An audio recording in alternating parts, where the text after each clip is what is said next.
to record. Here we go. I'm recording now. That would help. Yay. All right, so I'm gonna build the space truss really quickly that you guys did over the weekend. We'll talk a little more about that shift list and list in general.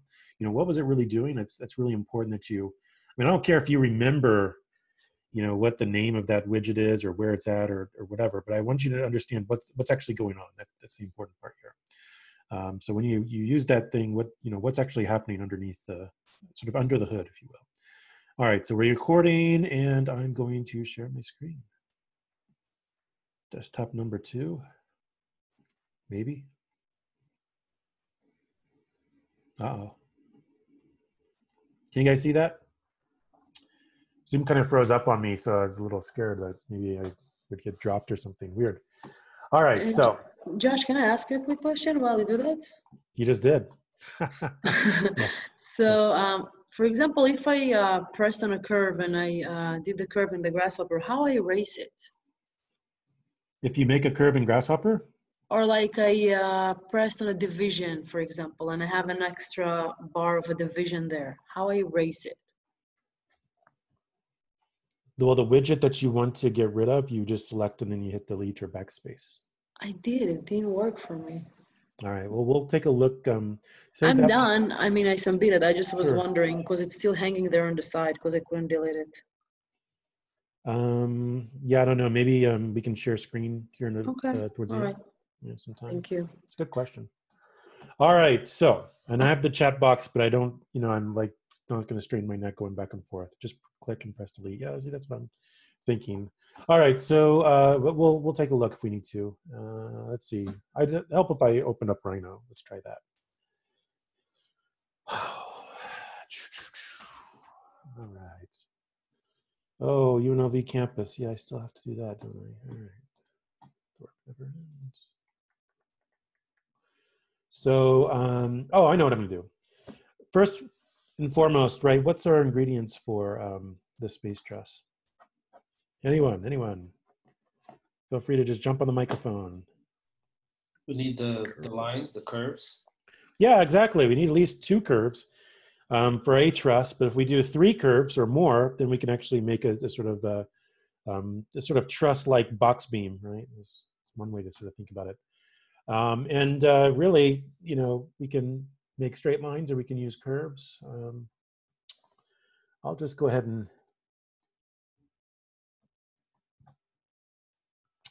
let's see here. Oh, that's weird.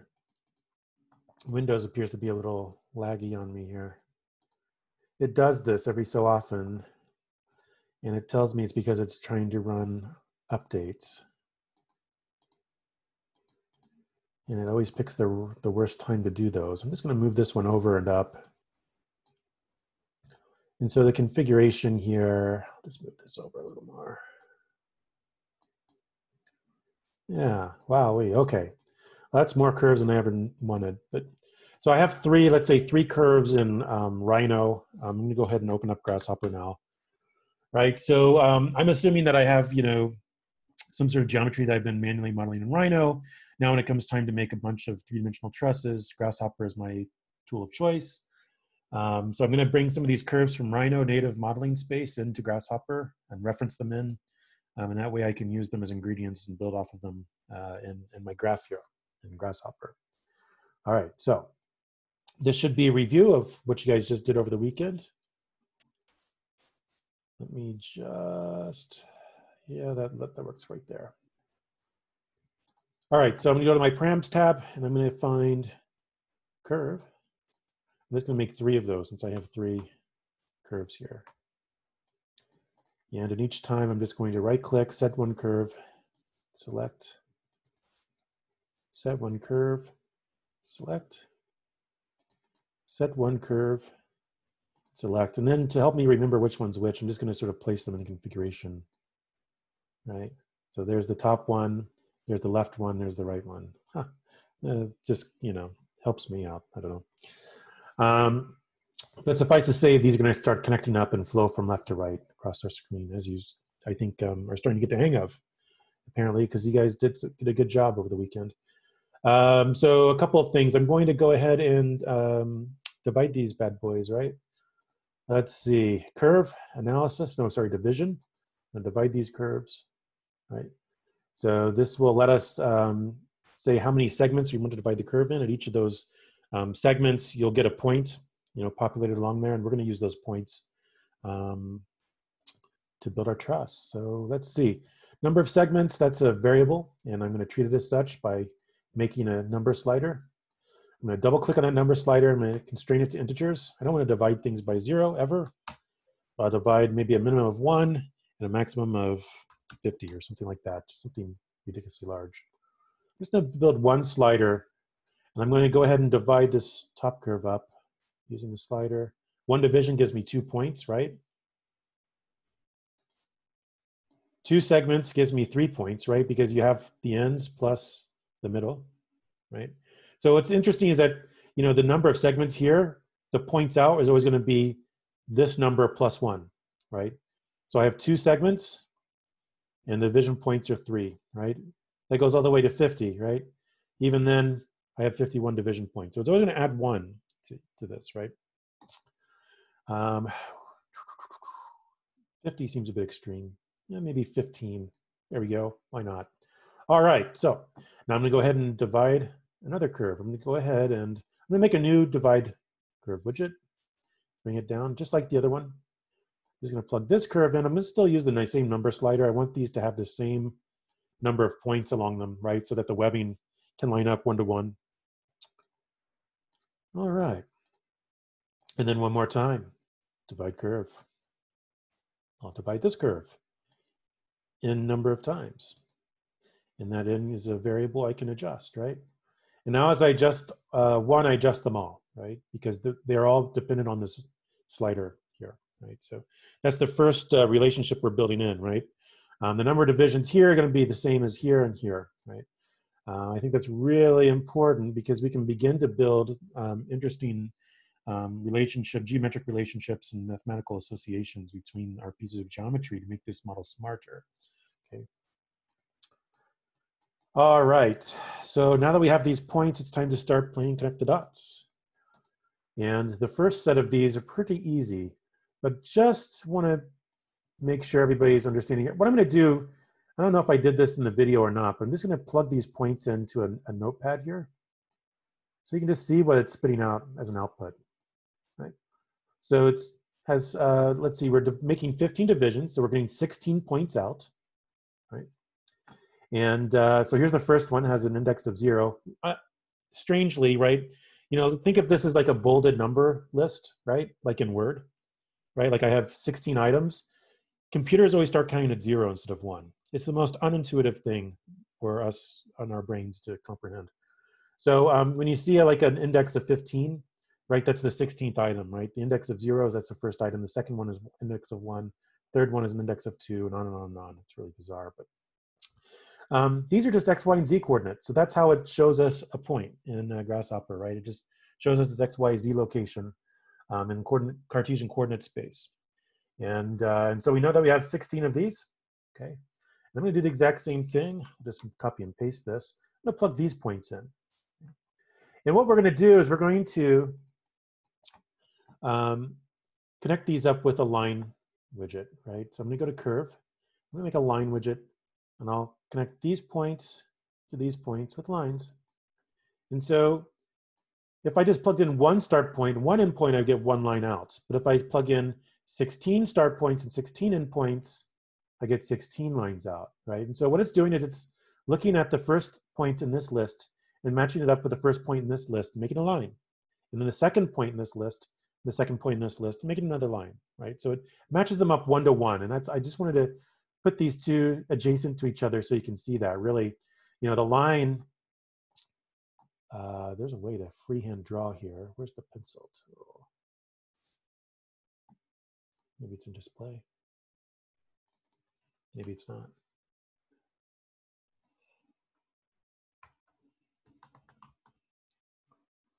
Oh, it'd help if I actually spelled it correctly. You'd think I'd know how to spell pencil, but what happened? That's weird. I've seen a pencil tool in here. All right, well, anyway, you'll just have to follow my cursor. Hopefully you can see, right? So this one matches up with this one, makes a line, this one makes a line, etc. And so that's what you see here, right?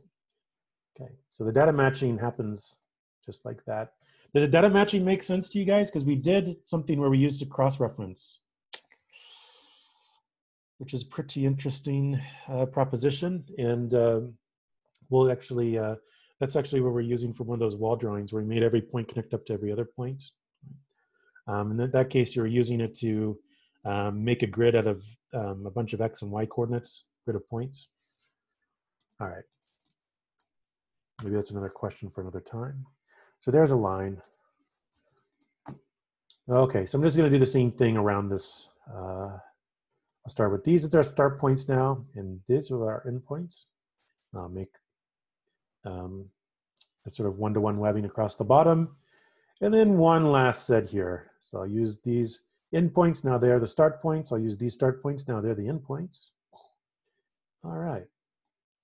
Now that we have the start. Now, we get to where the question was asked. Is the middle curve higher than the outer curves on the z-axis? Yes. Yeah, this middle curve. Yeah, you see that? I just moved it up, right? To make a three-dimensional dude. That's the whole point of a space frame. All right. So let's go ahead and shift these things. I'm going to go ahead and delete these because we know how these work. And you know, I want them sort of out of the way for a moment. And in fact, I'm going to go ahead and turn the preview off on these. Let's just take a look at one of these sides at a time. Right? I'll just, oh, I thought I was going to expand my, there we go. Where's my cursor?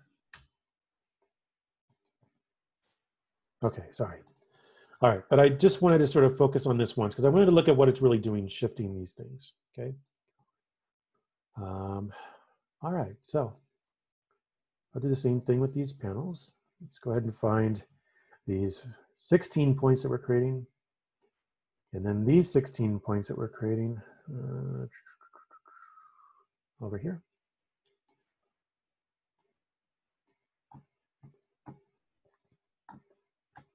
All right, same deal, right?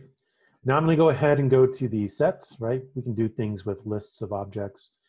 And there's a number of things we can do with the lists. We can reverse them. We can sort through them in a number of different ways. We can pull particular items out, the first or the last or the third or whatever it is. We can split lists up into sub-lists. We can, you know, do all kinds of things. Touched on in the videos that you guys watched. And we go ahead and use the, what was it, shift list. Yeah, gotta be careful when you say the word shift list. All right, there it is. And now we have a shift offset, right? And I'm going to go ahead and make that a parameter. So we can change this shifting. I'll say minimum of 0, maximum of 15, whatever. Hit OK. And I'll go ahead and hold this. Now, watch this box here that's green. I'm going to go ahead and reattach this. I've set the shift offset to 0, so nothing will shift yet. Okay, so we're going to look at this. We're going to look at these points now, but now I have them with a shift widget, so I can start to shift them. So look at this first point. It's negative 21 point blah, blah, blah. And for X, for Y, it's negative 43, and then 0 for a Z. And if I shift it once, then that first item gets shifted to the back, and everything moves up. Okay, so we still have 16 items, but the first became the last, the second became the first, the third became the second, the fourth became the third, right? So it shifts everything by 1. And then there's this setting here. Do you want to wrap the values? In other words, do you want to take the things that were shifted off from the top? Do you want to add them to the bottom or not? Okay. Right now that's set to true. And so that's why we see this second one, or we see this, this point that was at the top, now at the bottom. Okay. And if I change it, remember here's the second value, negative 28, negative 36, right? If I shift it by 2, it takes those first 2 items. Now we have the negative 21, negative 43, and then negative 28 and negative 36, just like I talked about at the very end. So the third item becomes the first, the fourth item becomes the second, and the first and second items become the last items. Okay, so it's going to shift the order of these, right, based off of this this shift offset. Okay, and if I turn wrap to false, right, then it suddenly will shorten our list, right? We won't have that last one showing up, right? So let's shift it by 1. That first one, instead of shifting to the end, just disappears entirely and everything shifts up, right? And so that's what it's sort of more or less doing. All right. So I'm going to shift it by 1, just like we were doing before, and I'll start connecting them up. So now it's going to connect the first one from this list to the second one from this list, right? And then the second one from this list to the third one from this list originally, right? And that's what creates that diagonal racing. All right. I'll go ahead and set this back to true since that's what it is by default, and we'll go ahead and take a look at that in just a minute. But let's go to curves, and let's make a line using these as our start points and these as our end points. All right. Okay, so now you can see that the first one here goes to the second one here. Second one here goes to the third one here. Right. Now what's interesting is that the last one in this list goes all the way back to the first one from this list because we had the wrap set to true. So if you ran into that problem, I'm going to go to set Boolean and turn that to false. I'll get rid of that last list, and now it won't put that stray line that sort of breaks the logic here. Okay. And I need to shift these as well. Oh, by the way, you know, if I wanted to make a sort of minimum maximum here, right? Well, never mind. I'll go ahead and just erase this. And I'll say shift 1. All right, there we go. Let's go ahead and make another shift. You know, confuse anybody today. It's the last thing I want to do is be confused. All right, I'll make another set of curves. So we'll make the crisscrosses go in the opposite direction here. That'll be my start points. These will be my end points. And I need to set that wrap value to false again. All right, ta-da. Okay. And so that's kind of how the wrap works, right? Now, I don't know if I just addressed everything in your question. Who wrote that question? Clayton. So speak up if you still have a question about that, because it's important. When you were crossing all 3 of them, I guess it was just doing that 3 separate times, and it kind of got tripped up. Yeah, we were just doing this 3 separate times. Yeah, basically. Which is kind of there's a redundancy to that, right? So let me go ahead and delete these. So there's the shifts. There's this set and this set. I'll go ahead and make the one-to-one, the sort of vertical webbing. Here we go. There. All right. And so then we would do the same thing between this curve and this curve points, right? And then we do the same thing between this curve and this curve. Okay. But once I have this, I'm pretty happy. And that's because I can do this any number of times by simply copying and pasting this, right? And then switching out these initial ingredients, right? So I can insert any curve here. So that's actually what I'm going to do today. I want to start to make a sort of larger array of curves that can become this sort of 3-dimensional space frame, okay? All right, so that looks pretty interesting. I'll go ahead and finish this out because that would be helpful, I think, right? So let's see, sets, and I'm going to need to shift this list of points as well. Dun, dun, dun, dun, dun. Here we are. Go ahead and turn the preview for that on. I'll shift these. I'll set the wrap to false. And now it's time to start making a bunch of lines. So let's see. I'll start making the non-shifted lines first. So I'll take these and match them up with these. Right. Okay, so that's that bottom set. Now I need to make 2 more sets here of curves or lines. All right. So I'll use these points with these shifted points, and then I'll use these points with these shifted points. Yeah, now I have the bottom as well. All right, and then this is with the real mind bender here. I need 3 more line widgets because I need to do the last side here. And let's just think about this one to one. I'll do this one to this one. All right, now I'll use this shifted list with this regular list, and then this regular list with this shifted list. Okay, yeah, there we are. And remember, everything's dependent on these 3 ingredients. So if I change those up at all, right, the whole thing changes with it, which is kind of nice. Okay, so information moves from left to right. We change something over here, all the changes propagate throughout the rest of the graph. All right, so there's our webbing. Here are our chords for the 3-dimensional space truss. So what happens if we had more of these, okay? Let me just see if I can find the example, but I'll build it here from scratch based off of this, because that's what you guys are gonna do.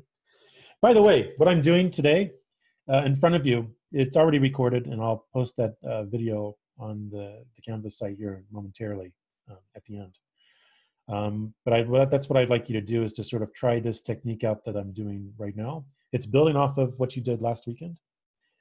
And so I want you guys to just sort of basically build off of the file that you ended with and run through this. And I'll just take it another step or 2 further and making a sort of really interesting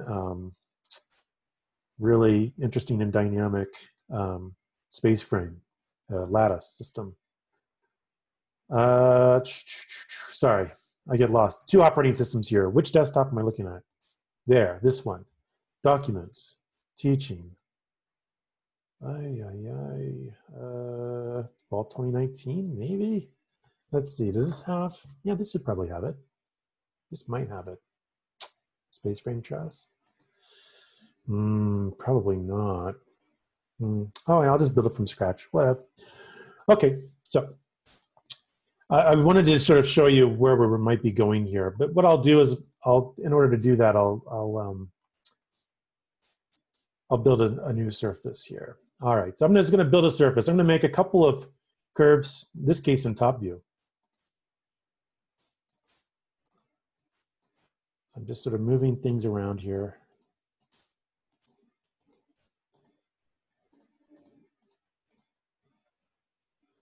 Just trying to make some curves that vary back and forth here.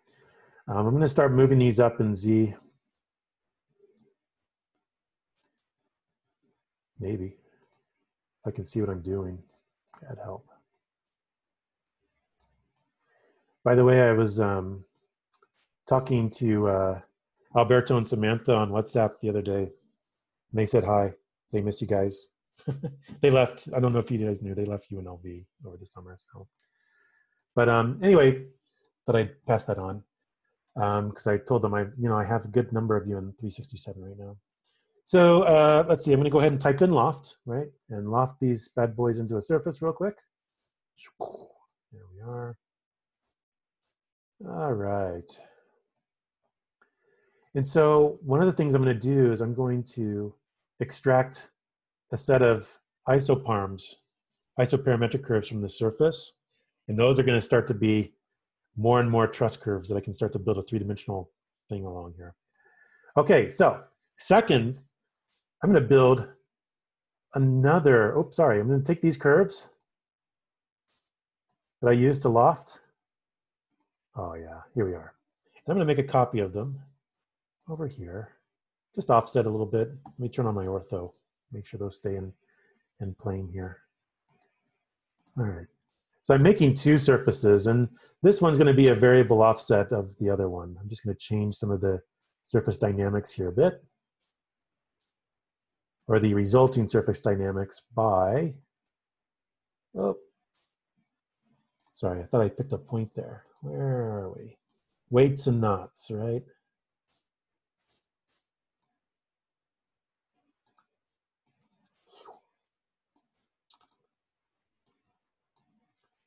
Just going to pull some of these points around a bit.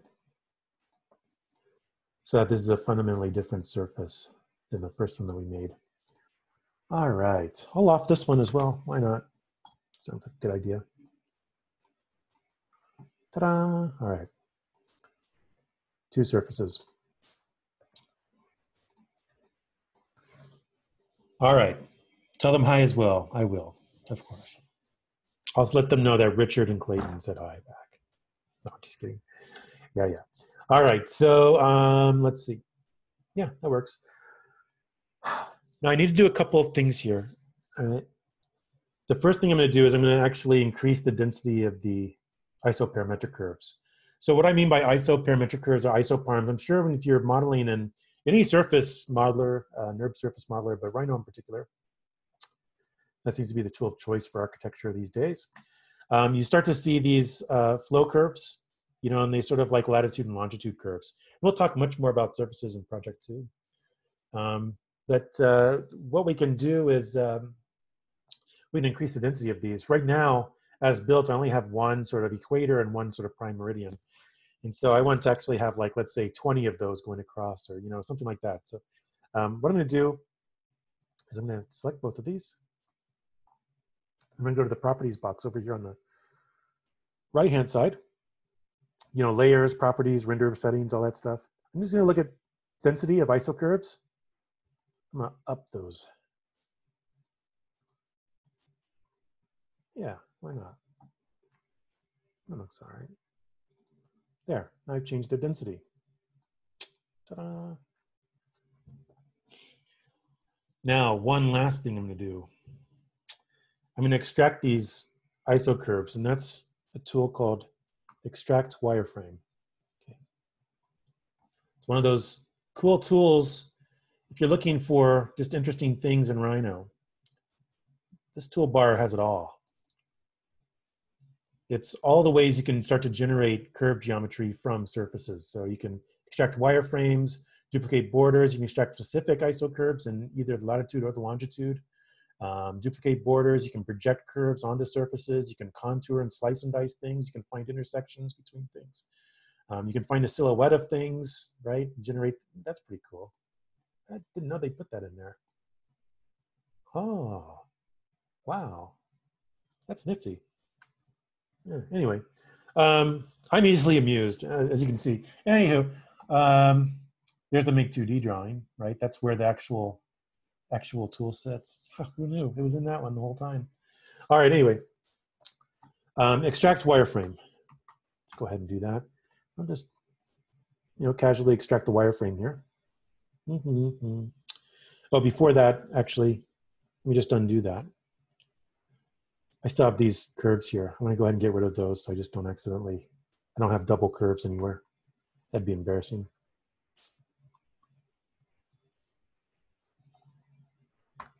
Nothing worse than when the instructor goes, I don't know why this is working or not working. All right, so let me just make sure I have no curve. Okay, great. 3 curves. That was the original one. Okay, great. All right, now I'm going to extract the wireframe here. As soon as I learn how to type extract, there we are. All right. Now, bad Professor Vermillion, I should be like keeping my layers in order here. So I'll go ahead and put these on layer 1, the surfaces. I'll go ahead and turn that off. They're there still. Here's our wireframe. Ah, yay. We go ahead and delete the vertical parts. I don't really need those. There's probably an easier way to do this by going to like side view and yeah, there we are. Okay, those are all gone now. Cool, right? You're like, sure. I'm gonna go ahead and get rid of this last line. Oh, interesting. All right. So I deleted this bottom one. And what I'm gonna do is I'm ever so carefully going to select just this set. I'm just gonna move it down in elevation to be about halfway in between the other set. And if I need to, I can also even move them closer in. All right, but now one of the things I can do is I can look at this graph that I made. And I can say, okay, I'm going to reset some curves here. I'm going to go back into perspective so you can see a little better here. What I'm going to do is I'm going to create a truss between this curve, and this curve. Ooh. All right, so here we are, set one curve, and set one curve.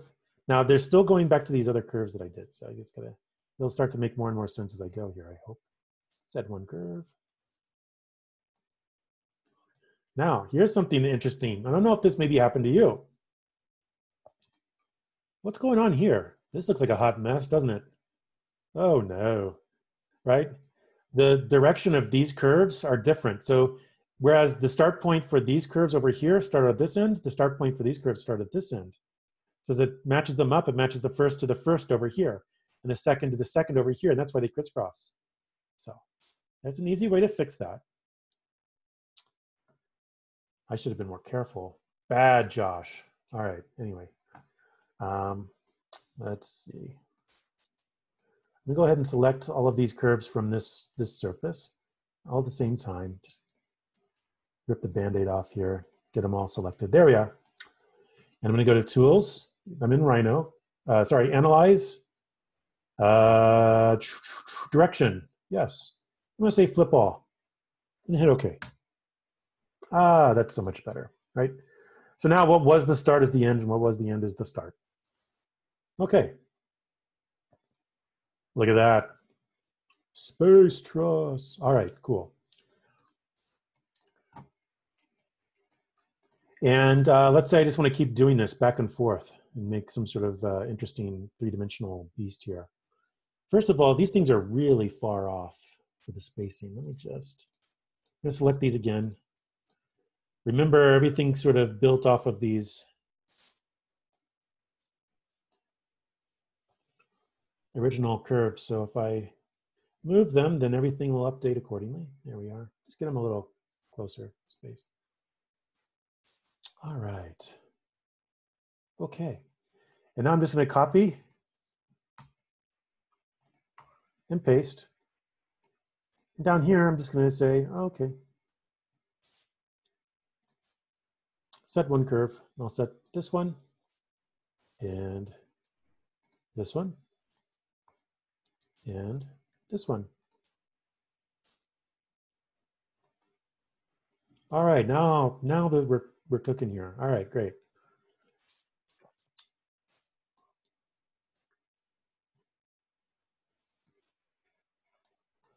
Guess what I can do again? Paste. I can do this as many times as I need to. It's not the most optimal way, but it still sure beats the hell out of like manually trying to draw all of these trusses in Rhino, right? And besides, you know, it just get a little too messy if we try to deal with data trees at the moment. We're worrying about that in project 2, which is how we could basically plug in multiple curves here, multiple curves here, and multiple curves here. Yeah.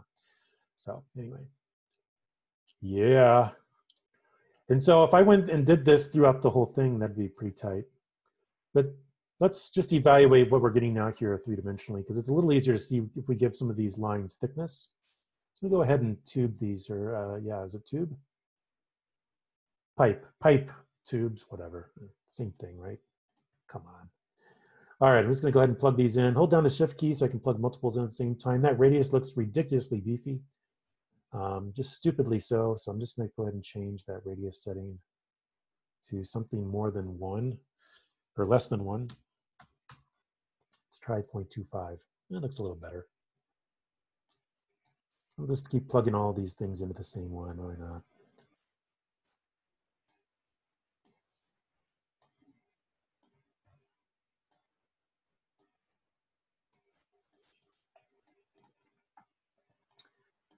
And then I'll make another one. I'll use the radius here instead of 0.25, 0.5 will be twice as large.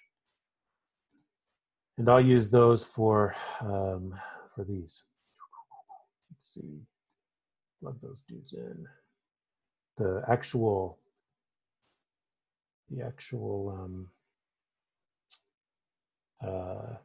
chords, right? The truss chords. It's like the top and the bottom members of the truss, the chords. as opposed to all those little crisscrosses that sort of span the depth of the truss. That's the webbing. Let's see here. And wow, there's just lots of lines to plug in here. Isn't that just super? Probably would have been smart to do this before I started copying and pasting it over and over again. Yeah. All right.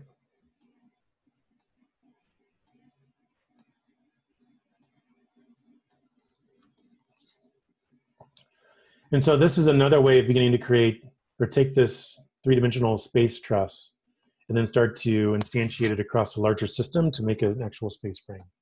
Okay. And I could go on and on and on with connecting these guys up, and that's how it'd work. Remember, everything's back to the count here, so let's take that to 24. Let's take this one to 24 as well. In fact, if I'd been smart, I wouldn't have copied this over and over again. I would have left that as just one divider each time.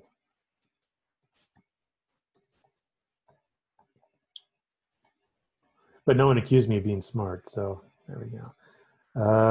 Hold down the shift key. It'll just bug me if I don't just finish this. You know?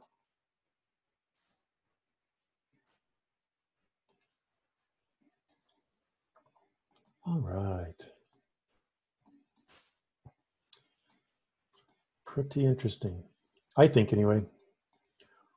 Once again, I can go back to these curves. Let's say it's not that interesting.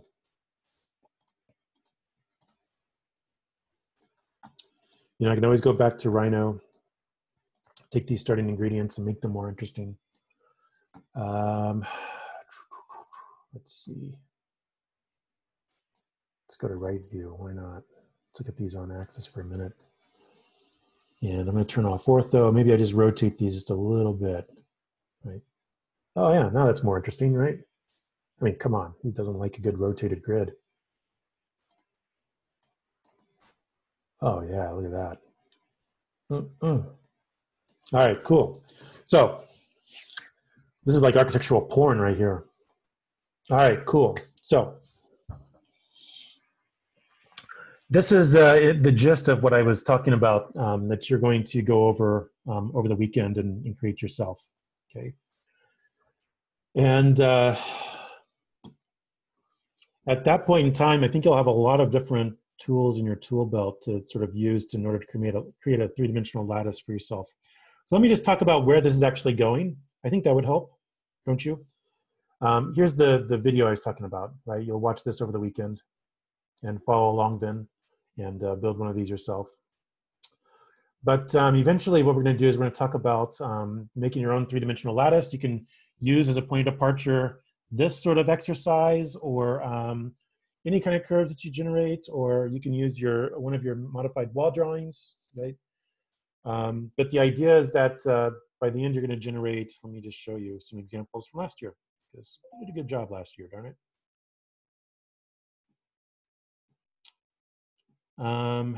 If I can find it here. Yes, my browser. There we are. Oh, it's right here already. Duh. All right. Try to act a little smarter. Sorry, I lose my train of thought. Starred.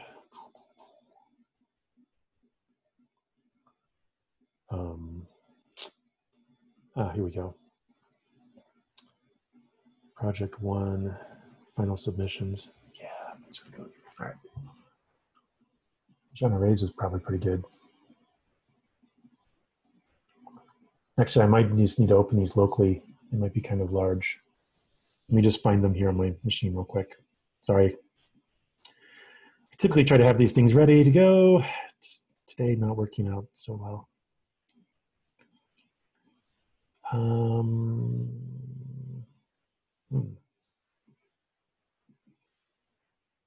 right. Feels like a Monday, doesn't it? It's my excuse for everything. Every day feels like a Monday when you have to work with me. Let's see. Golly, it's in the downloads somewhere.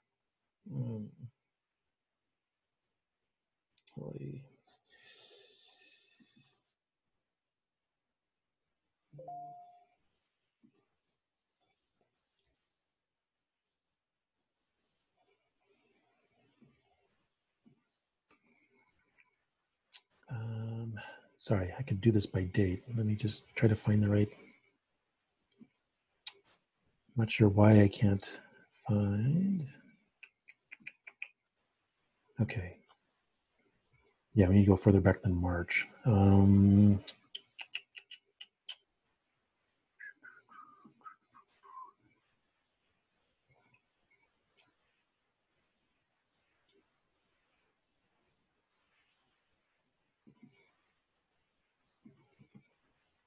Okay, great. Sorry about that. Like, had the wrong folder. Yeah, so you'll be generating stuff like this, right? Where we get some sort of perspective, we get a set of orthogonal views and diagrams to boot. The line weights aren't showing up so well on the preview, the Mac preview of the PDF, right? So this is one generated by a wall drawing script that she wrote. And some of these are better than others or more dynamic than others. This is a nice one. There's another nice one. Right. And so eventually we'll generate a template to use, right? To sort of arrange these things. And some of these are arranged better than others. I'm not so happy about how these things are arranged on the page here, right? And then once we start looking at them all together as a class, they start to look like this, which is just, I mean, just stupid, awesome. Anyway, okay. Is there more? Yeah, there's more in here. All right, so we'll start to generate more and more and more. And then it'll be this sort of culmination of project one. Okay?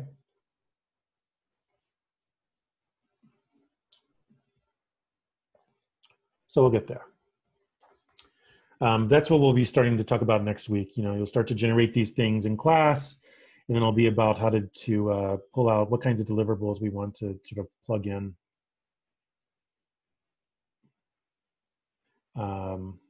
Into a template that I'll provide you. Okay. So that'll be next week. All right, so this is the video. It's nothing fancy. Okay. But it basically, you know, starts to do similar to what I did, step by step. So if you need to refer to it, I think the example file is also on here too. So if not, then shame on me. But it's pretty much just built off of what you had before. Just like today. So we still have like less than 30 minutes, but more than 20 minutes left. So that's a good chance if I need to do any one-on-one troubleshooting or anything like that.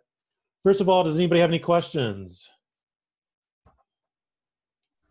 I have a quick one. Sure. So wait. When you make the bow trust, you know how it connects like the endpoint to midpoint and to other endpoint, and it makes like the bow. Yeah. I noticed that the points, the order that you plug in the points mattered. I was wondering if there were sure like does. other. I was wondering if there were other boxes that need that as well. Yeah, I mean, it'll remember the order that you plug things in. In fact, what you're doing is you're just giving it a list of things. And then the order that you plug them in becomes the order of the list of items that it's doing. So in this case, in that case, you were taking some start points and some midpoints and some endpoints. Yeah, start, mid, end, or whatever it was, right? And so you're basically giving a list of vertices in order to connect with an interpolated curve. And so that's why it remembers the order, because you could actually make a curve in the other direction if you wanted to. In fact, I often find people do that if they're not, you know, being too careful. And in fact, that's the same thing that we ran into the problem here on my screen. You know, like the order of things matters. So like when these were flipped the opposite direction, so the start point was over here for the offset curves, and then the start points were over here for the original curves, right? That's why they start to connect up and crisscross in a weird, unpredictable way. Or undesirable way, I guess. It's predictable, but undesirable. So yeah, good observation. Good observation. But yeah, it absolutely does matter. And sometimes it matters like where you click on a curve for the next set of curves, right? Like one end versus the other. Sometimes it'll remember that. and start to interpolate, okay, if you selected this side of this curve and you selected this side of this other curve, then that's how I'm going to sort of arrange things as you loft or, you know, something like that. So you always have to be careful with that and just be particular and consistent with it. You're absolutely right. Good observation. Did the cross-reference stuff make sense, guys? I tried to explain it as best as I could in those videos. Made sense to me. I think I just got tripped up because it was doing it 3 times and I wasn't sure what was going on. I was thinking too big instead of smaller. All right, so at this point, class is dismissed. If you need to peel off, you can. I'm here for the next 20 minutes to answer any questions or turn over host duties if you want to share your screen if you need some quick help. But otherwise, I look forward to seeing you guys on Monday. And we'll get to the nice business of actually, like, you know, taking the stuff that you guys produce and starting to format it. Okay. So Josh, for just to make sure, so for this one we need, we basically taking off from the truss that we already built on for the video 14, correct? Correct. And then we just creating those curves and just transferring. You're creating a series of curves in Rhino, and then you'll copy and paste inside a Grasshopper. You'll copy and paste that graph you did multiple times and start to reference in more curves from Rhino to make a more 3-dimensional thing. Okay. So and just my video shows exactly that step by step. So, you know, I just wanted I'm glad you asked that, because the whole point was that I don't want you to know all the details, but you sounds like you understand what I did, right? Like just your level conceptual. Yeah. Good. That's the point. Okay, good. Actually, it's understandable, pretty much logic how you do it with the curves and then the division and everything. Actually, mathematically, it's understanding. Okay, yeah. And that's also the hard part, actually. So the Grasshopper part's the easy part. Just takes practice. Okay. Did you need to share your screen still, or were you able to delete? No, I submitted it. I just was wondering why it doesn't. So basically, for video 11, we needed 3 snapshots. Yeah. We changed. And for the 14, 4, correct? For the 14, I think it was just 1, or was it 1 or 3? No, 4. 4? Okay, sorry. I don't. Okay, I just want to make sure. I don't know. I submitted 3 and 4, so I don't know. Okay, I appreciate that. In fact, it'd probably tell me here on my phone. Let's see. Because you still had to build one, so I built one in each of those videos. And then the other 2 in the 11, it was variations of mine, and the 14 also was an extra 3 variations. So, okay, all right. Okay, making sure. Another thing. So when you right-click on the selected box in Grasshopper, you did there true or false something. You did false. Yes, that was on the shift widget. Why is it? So let me share and I'll try to show you. Do you see my screen? Yes. Okay, I'm going to go into one of these shifts. Okay, and I'm going to show you, I'm going to go ahead and plug in this box so you can see the actual results that are coming out. Okay. Maybe. Come on. All right, here we go. All right, so once again, I have 25 points coming out, okay? And I'm shifting them 1, and I have this set to false. I'm gonna go ahead and set it to true really quickly, okay? All right, so what this does, the shift, it takes the first value, because we have the shift offset set to 1, it takes just the first value and shifts it to the back, and then shifts everything up forward. Does that make sense? That part makes sense? Yes, it does. Okay. And so when wrap is set to true, it takes that first value and puts it at the back. And so we still have 25 points. If I turn that to false, which is what you need to do for the trusses, then suddenly it disappears, right? So we only have 24 items coming out now. Because what it did is it took that first item away and shifted everything up 1. but then it didn't wrap the first item back to the end. It just made it disappear forever. Okay, so that's what the wrap does. Okay, so wrap set to true. What it does is it takes that first value or whatever values it removes from the beginning, as it shifts everything forward, and puts them to the back. If you set the wrap to be false, then it'll take those items and just delete them forever. Okay. Got it. Yeah. All right. That's a good question, and it's one of those things where it's like, wait, what? You know, like the first time you see it, you're like, I didn't know that was even a problem, right? Whereas some folks, the first time you do this, they follow the steps and they're like, why do I have this stray line going through my truss? So that's why. Okay. I'm glad this is starting to click for, I think, for most folks. So. Oh, so if I saw in my images a little bit straight lines coming, it's because I did, it didn't curve. So it's because I didn't do the. It might be because of that wrap value. Oh, okay. Okay. Because here, I'll turn the wrap on and you'll see what it looks like here. Let me just go over here. Let me turn, I'll set this to true. Set this to true. Set this to true. Wait, yeah, here we go. And what you'll see is you'll start to see a couple of stray, maybe you'll see, hold on. Let me reset my rotation center here. You start to see some stray ones that go from the first one over here to the last one over here, you know, at the very end, and you're like, that doesn't look right. That's why, it's those wrap values. So I can set those back to false and they start to disappear. I can't see the screen. Oh, goodness. I'm sorry. You're fine. Okay. See these? So the stray. Yes, now I see it, yeah. So as soon as I set this to false, then they gets rid of them. Okay. And we get a nice clean set of trusses. Okay. So yeah, that's the issue I had. Okay. All right. Thank you. Mm-hmm.